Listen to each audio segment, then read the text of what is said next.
So, new problem. Ignition, nothing. Nothing here. Check the starter, it's fine. Relay is fine. So, right up on this, and so 9 out of 10. It's the ignition switch. So I'm gonna get one, and then we'll be back. We also got a code. Let's check it out.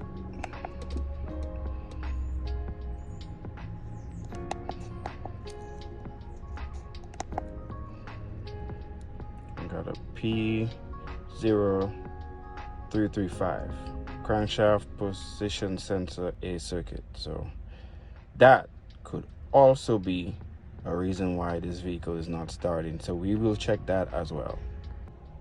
9 out of 10. If we erase the code, it should start.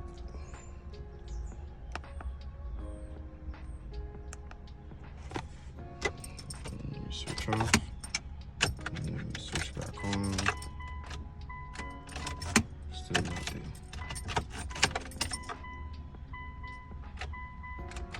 So we're gonna fix this. So for some reason we got this vehicle started and the code went. The same crankshaft code went. And also I did this cool test because you want to make sure that you don't have any issues. I went ahead and tested the starter, and the starter is functional. Luckily, the starter is so easy to replace and get access to. So I tested this and it works. So it's not the starter. It's not the crankshaft sensor, because this is the plug for the crankshaft sensor, and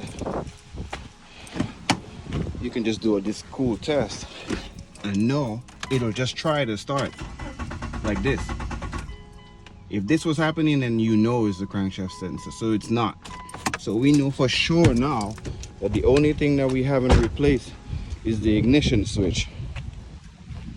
So once it comes tomorrow, so I will be continuing tomorrow to get this in. That's the final thing. Everything else, see, it's hard to come in, and now it's working. So we're gonna change this ignition switch. So you gotta remove this top piece so you can access the bottom. Some people take off this whole panel to get to the bottom of here. So I'm gonna just take this off and see if I can access it without having to take this whole thing. But if you see, it's gonna be under, and it's going to be 2 screws here and on the other side.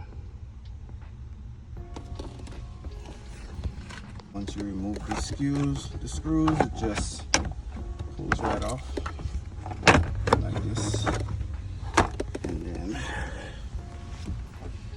you basically have complete access to the ignition switch without having to take out the entire panel. To be honest, there's 2 screws that go in here, and you just have to take your time to take the connectors off and replace it, and then put it back the way it's supposed to go. Now this is just my theory, so I'm gonna do it and let you guys know in a second if that theory is correct. Also, another quick fact, instead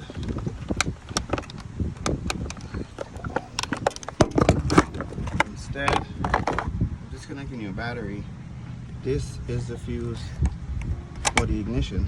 You just take this off and you have no connectivity to the ignition, so you don't damage any electricals. See, everything goes off. Hi. Hi guys.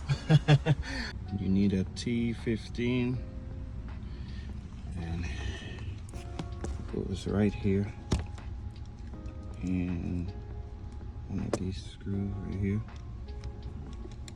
locks in place. To remove it, and you may have a tight squeeze.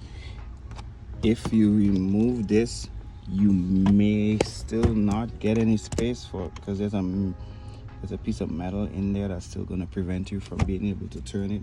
So I mean, you could try it out, but I'm not. Not saying that you have to do what I do. What I'm saying is that if you don't have time to waste, you can try holding this with a vice grip and getting in that tight spot real quick. So it's actually taking it out,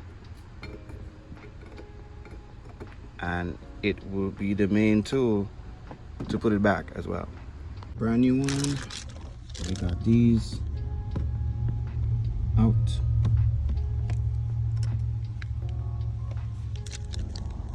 And pull this out of the socket of the enclosure, and then remove these clips. It's easier to get to it like that, and then reverse the process when you're putting it back. As you can see, this is a little damaged, so it really needed to be changed. So we're just going to swap this out and then reverse the process, put it back, and test it out.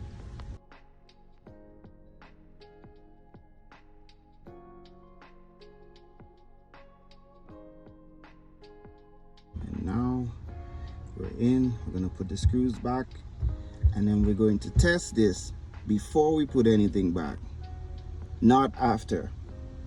I'm not going to say this again. Okay. Now everything's in.